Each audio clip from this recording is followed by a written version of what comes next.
Hafalan dan tafsir surat At-Takastur oleh Amhum Bahrul Ulum 2155200. Assalamualaikum warahmatullahi wabarakatuh. Perkenalkan, nama saya Muhammad Bahrul Ulum. Saya mahasiswa dari STIMIK Kompu Tama Majenang, Kampus 3 Gandrung Mangu, semester 3. Iya, di sini saya akan membacakan surat At-Takasur dan tafsirnya.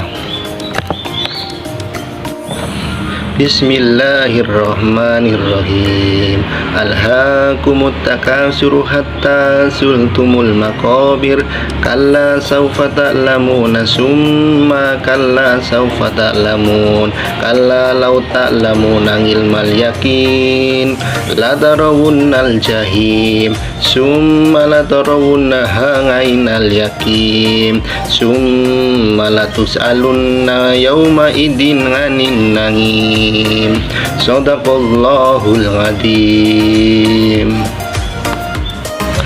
Ya, yang selanjutnya saya akan membacakan asbabun nuzul dan tafsirnya.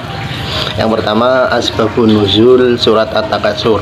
Surat At-Takasur termasuk surat Makkiyah. Menurut pendapat mayoritas ulama termasuk Ibnu Katsir, sebagian pendapat menyebutkan ia merupakan surat ke-16 yang diturunkan kepada Rasulullah SAW, yakni setelah surat Al-Kautsar, sebelum surat Al-Maun. Ia diturunkan dengan mengecam orang-orang yang saling berlomba untuk bermegah-megahan serta membangga-banggakan harta, saling berkompetisi dalam gelap duniawi. Mereka lalai dengan nikmat akhir yang abadi. Asbabun nuzul lain yang juga dicantumkan tafsir Ibnu Katsir dan tafsir Al-Munir, bahwa Ibnu Abi Hatim meriwayatkan dalam Ibnu Buraidah, dia mengatakan ayat ini turun berkenaan dengan dua kabilah dari kalangan kaum Ansor, yakni Bani Haristah dan Bani Haris. Mereka saling berbangga dan berbanyak harta. Satu kabilah mengatakan, adakah di antara kalian orang seperti Fulan bin Fulan bin Fulan? Kabilah satunya juga membalas seperti itu. Mereka saling bangga dengan menyebut orang-orang yang masih hidup. Kemudian mereka berkata, mari ikutilah kami ke kuburan. Lantas salah satu dari dua kabilah itu mengatakan, adakah di antara kalian yang seperti Fulan bin Fulan bin Fulan?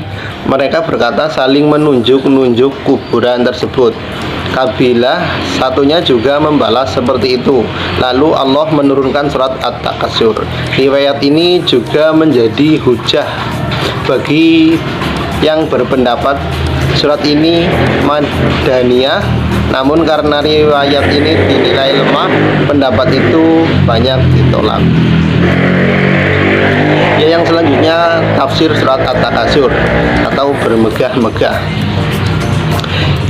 Ibnu Abu Hatim mengatakan, telah menceritakan kepada kami ayahku, telah menceritakan kepada kami Zakaria ibnu Yahya al-Waqah al-Masri, telah menceritakan kepadaku Khalid ibnu Abduh Daim dan Ibnu Said ibnu Aslam dari ayahnya yang mengatakan bahwa Rasulullah SAW pernah bersabda, bermegah-megah telah melalaikan kalian dari ketaatan sampai kalian masuk ke dalam liang kubur sampai maut datang menjemput kalian.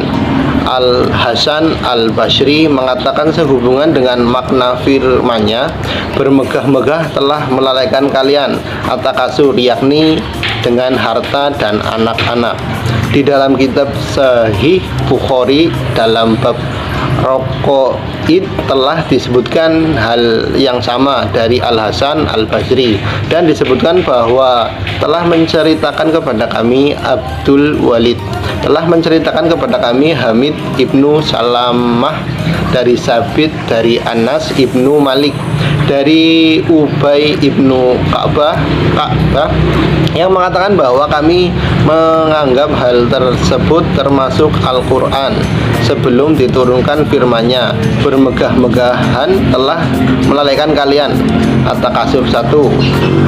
Yang dimaksud adalah sabda Nabi Shallallahu Alaihi Wasallam yang menyebut seandainya anak Adam manusia mempunyai lembah emas dan seterusnya hingga akhir hadis.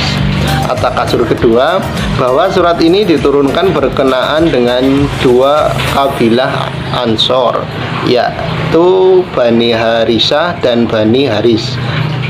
Mereka saling membanggakan diri dengan kepemilikan mereka yang banyak.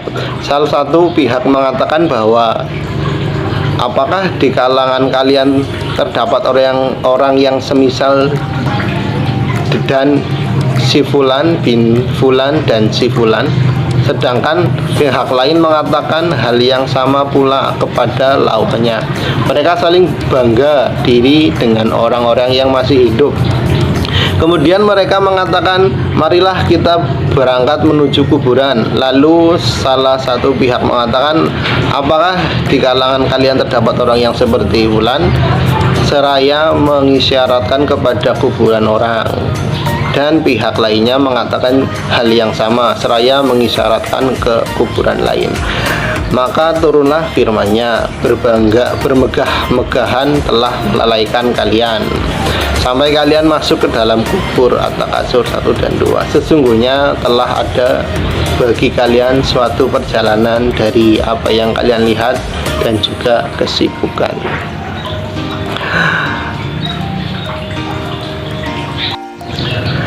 Kalla saufa ta'lamun, summa kalla saufa ta'lamun. Ayat ketiga dan keempat. Janganlah begitu, kelak kalian akan mengetahui akibat perbuatan kalian itu, dan janganlah begitu, kelak kalian akan mengetahui. Al-Hasan mengatakan bahwa dalam arti ayat ini terkandung pengertian ancaman sesudah ancaman lainnya.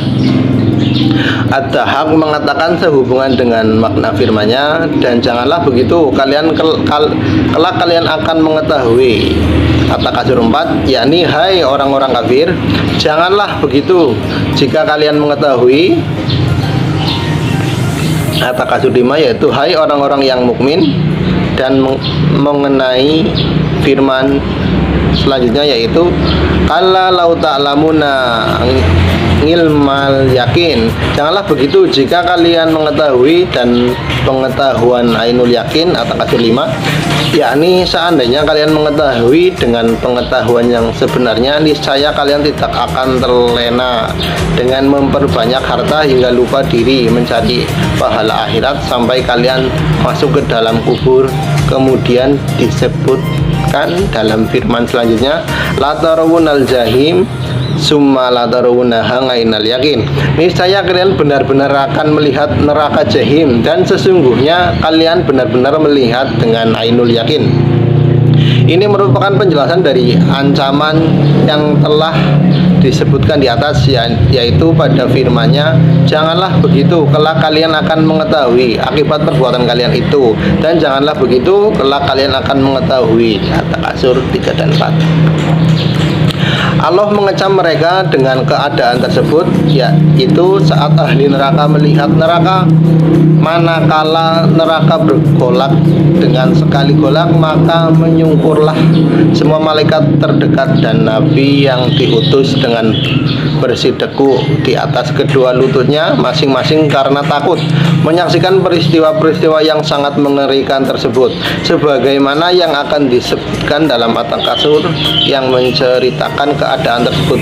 Firman Allah selanjutnya, summa latus alunna yauma idzin nganin nangim, kemudian kalian pasti akan ditanyai pada hari itu tentang kenikmatan yang kalian megah-megahkan di dunia itu, yakni kemudian kalian benar-benar akan dimintai pertanggungjawaban di hari itu tentang mensyukuri nikmat-nikmat yang telah diberikan oleh Allah kepada kalian, seperti kesehatan, keamanan, rezeki, dan lain sebagainya. Apakah kalian bersyukur dari beribadah kepadanya?